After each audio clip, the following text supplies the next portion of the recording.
Hello student, welcome back to my channel. आज के तुम्हारे जन्य माध्यमिक 2024 भौत विज्ञान साजेशन निये एसेछि एबं आज के तुम्हारे जो प्रश्नगुली देव से प्रश्नगुली किन्तु खूबই गुरुत्वपूर्ण एबं 2024 माध्यमिक परीक्षाय पढ़ार चान्स किन्तु अनेकटाई आछे। एर आगेर जे भिडियोगुली आमि तुम्हादेर दिएछि तार मध्य माध्यमिक जीवन विज्ञान भूगोल प्रभृति विषय आमि दिएछि एबं माध्यमिक 2024 प्रतिटी विषय साजेशन और नोट्स किन्तु आमार এই चैनल থেকে पाওয়া যায়। विशेष करे এই কয়েকদিন যেহেতু তোমাদের হাতে আর সময় নেই সেহেতু আমি এখন কদিন তোমাদের আমি যে গুরুত্বপূর্ণ সাজেশন এবং প্রশ্নগুলো আছে সেই প্রশ্নগুলো আমি তোমাদের দিয়ে দেব। এই প্রশ্নগুলো তোমরা পড়ে যাবে এবং ভালো করে লিখে নাও। এই প্রশ্নগুলো কিন্তু আসবেই আসবে। তো আজকের আমি এই ভিডিওতে আমি আমার এই 2024 মাধ্যমিক যে সাজেশন বিষয়ের ভিডিও আছে সেই ভিডিওটি আমি তিনটি পার্টে বা দুটি পার্টে করব। প্রথম পার্টে কিছু প্রশ্ন এবং দ্বিতীয় ভিডিওতে কিছু প্রশ্ন আমি তোমাদের দিয়ে দেব। তো দেখা যাক আমার আজকের প্রথম প্রশ্ন। তার আগে বলে নিই, এখনও যারা আমার চ্যানেলটি সাবস্ক্রাইব করেনি তারা কিন্তু চ্যানেলটি সাবস্ক্রাইব করে নাও, যাতে তোমরা আমার সমস্ত বিষয়ের সাজেশন তোমরা কিন্তু পেয়ে যাবে মাধ্যমিকের।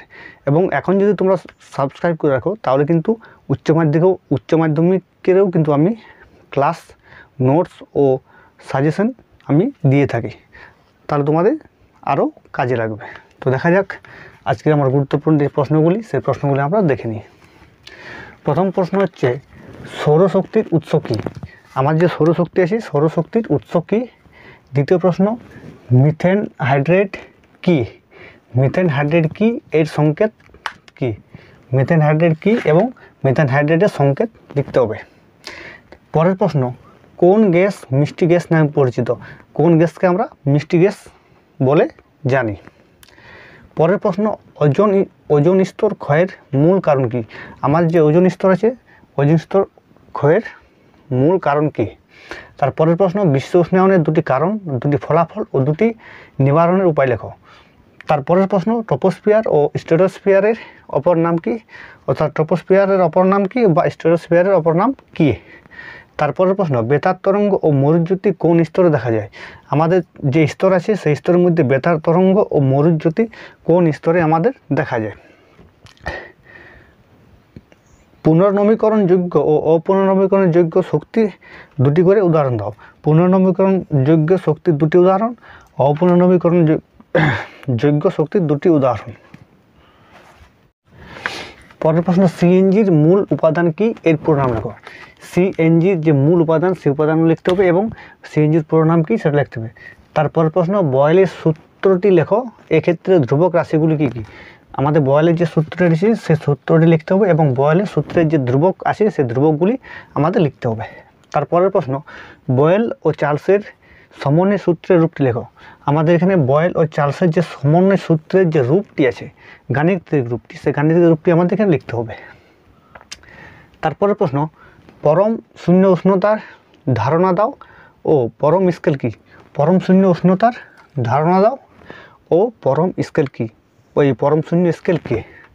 তারপরের প্রশ্ন, 30 ডিগ্রি সেলসিয়াস ও 300 কেলভিনের মধ্যে কোনটি অধিক বেশি? এখানে আমাদের 30 ডিগ্রি সেলসিয়াস ও 300 কেলভিন এর মধ্যে এই দুটির মধ্যে কোনটি অধিক বেশি? তারপরের প্রশ্ন, অ্যাভোগাড্রোর প্রকল্পটি লেখো। এই সংখ্যার মান কত? অ্যাভোগাড্রোর যে প্রকল্পটি আছে সেই প্রকল্পটি লিখতে হবে এবং অ্যাভোগাড্রোর সংখ্যার মান যে আছে সে মানটি লিখতে হবে। তারপরের প্রশ্ন, গ্যাস অণুগুলির গতিশীলতার সপক্ষে কয়েকটি যুক্তি দাও। আমাদের যে গ্যাস অণুগুলির গতিশীলতার সপক্ষে কয়েকটি যুক্তি দিতে হবে। তারপরের প্রশ্ন, 2 মোল অক্সিজেন ও 1 মোল জল অণুর মধ্যে কোনটির পরমাণু সংখ্যা বেশি? 2 মোল অক্সিজেন ও 1 মোল জল অণু এই দুটির মধ্যে কার পরমাণু সংখ্যা বেশি? পরের প্রশ্ন, আদর্শ গ্যাস সমীকরণটি প্রতিষ্ঠা করো। আদর্শ গ্যাসের যে সমীকরণ সেই সমীকরণটি প্রতিষ্ঠা করো। তারপরের প্রশ্ন, কেলভিন স্কেলে বিশুদ্ধ জলের হিমাঙ্ক ও স্ফুটনাঙ্ক এর মান কত?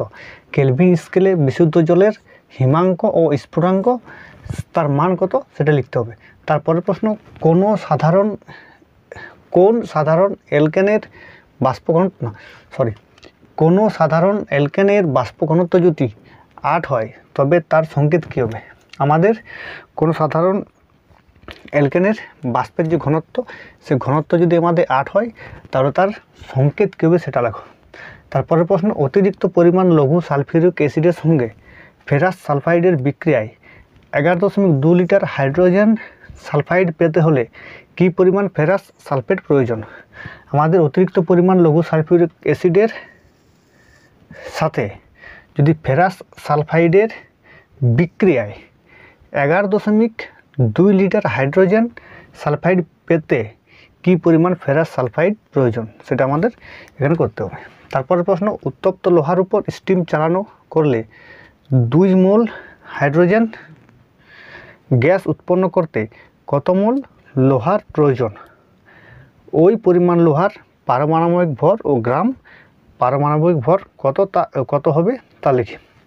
উত্তপ্ত লোহার উপর স্টিম চালানো করলে 2 মোল হাইড্রোজেন গ্যাস উৎপন্ন করতে কত মোল লোহার লাগবে এবং ওই পরিমাণ লোহার পারমাণবিক ভর ও গ্রাম পারমাণবিক ভর কত হবে সেটা লিখি। পরের প্রশ্ন, তাপ পরিবাহিতাঙ্কের সংজ্ঞা লিখো। তাপ পরিবাহিতাঙ্কের যে সংজ্ঞা, সেই সংজ্ঞাটা লিখো। পরের প্রশ্ন, তরলের প্রকৃত ও আপাত প্রসারণের গুণাঙ্কগুলির মধ্যেকার সম্পর্কটি লেখো। তরলের প্রকৃত ও আপাত যে প্রসারণ গুণাঙ্কগুলি আছে তার মাঝের যে সম্পর্ক, সেই সম্পর্কটি আমাদের লিখতে হবে। তারপরের প্রশ্ন, কোন ক্ষেত্রে এদের অনুপাত 2:4:6 হলে আলফা বিটা অনুপাত বিটা গামা অনুপাত গামা আলফা এর মান কত? যদি কোনো অনুপাতে 2:4:6 হয় তাহলে আমার আলফা বিটা অনুপাত বিটা গামা অনুপাত গামা আলফার মধ্যে যে মান, সে মান কত, সে মানটি আমাদের লিখতে হবে। তারপর প্রশ্ন, গ্যাসের চাপ ও আয়তন প্রসারণ গুণাঙ্কের মান লেখো। গ্যাসের চাপ ও আয়তন প্রসারণ গুণাঙ্কের মান, যে মানগুলি আছে সে মানগুলি লিখতে হবে। তাদের মধ্যে সম্পর্ক কী? গ্যাসের চাপ ও আয়তন গ্যাসের যে গুণাঙ্ক, তাদের যে সম্পর্ক, সেই সম্পর্কটা আমাদের এখানে লিখতে হবে। পরের প্রশ্ন, কঠিন পদার্থের ক্ষেত্রে তাপের পরিবর্তন কোন কোন বিষয়ের উপর নির্ভর করে? এর সাথে তরল পদার্থের পরিবহনে কি পার্থক্য পরিলক্ষিত হয়? কঠিন পদার্থের ক্ষেত্রে তাপের পরিবর্তন কোন কোন বিষয়ের উপর নির্ভর করে ও এর সাথে তরল পদার্থের পরিবহনে কি কি পার্থক্য পরিলক্ষিত হয়? তারপরের প্রশ্ন, মোটর গাড়ির হেডলাইটে কি ধরনের দর্পণ ব্যবহার করা হয় এবং কেন? আমাদের যে মোটরসাইকেল আছে তার বা মোটর গাড়ি হেডলাইট, সে হেডলাইটের যে দর্পণটি আছে সেটি কি ধরনের হয় এবং কেন ব্যবহার করা হয়? গোলীয় দর্পণের ক্ষেত্রে F = R/2 সম্পর্কটি প্রতিষ্ঠা করো। আমাদের যে গোলীয় দর্পণের ক্ষেত্রে F = R/2 যে সম্পর্ক আছে সেই সম্পর্কটি প্রতিষ্ঠা করতে হবে। পরের প্রশ্ন, প্রতিসরণের ক্ষেত্রে আপতন কোণের মান যথাক্রমে 45 ডিগ্রি হলে চ্যুতি কোণের মান কত হবে? রাশিমালাটি লেখো। প্রতিফলনের ক্ষেত্রে আপতন কোণের মান যদি আমাদের 45 ডিগ্রি হয় তাহলে চ্যুতি কোণের মান কত হবে এবং রাশিমালাটি লিখতে হবে। তারপর প্রশ্ন, কোনো মাধ্যমের প্রতিসরাঙ্ক ওই মাধ্যমের আলোর বেগ এবং তরঙ্গ দৈর্ঘ্যের সাথে কীভাবে সম্পর্কযুক্ত? কোনো মাধ্যমের প্রতিসরাঙ্ক ওই মাধ্যমের আলোর বেগ এবং তরঙ্গ দৈর্ঘ্যের সাথে কিভাবে সম্পর্কযুক্ত? এই যে তিনটি আছে, তিনটি তারা পরস্পর কিভাবে সম্পর্কযুক্ত। তারপরের প্রশ্ন, গোলীয় দর্পণের ক্ষেত্রে মেরুর সংজ্ঞা লেখো এবং লেন্সের ক্ষেত্রে আলোক কেন্দ্র, মুখ্য ও গৌণ ফোকাসের সংজ্ঞা লেখো। আমাদের গোলীয় দর্পণের ক্ষেত্রে মেরুর সংজ্ঞা লিখতে হবে এবং লেন্সের ক্ষেত্রে আলোর কেন্দ্র, মুখ্য ও গৌণ ফোকাসের সংজ্ঞা, এই সংজ্ঞাগুলি আমাদের লিখতে হবে।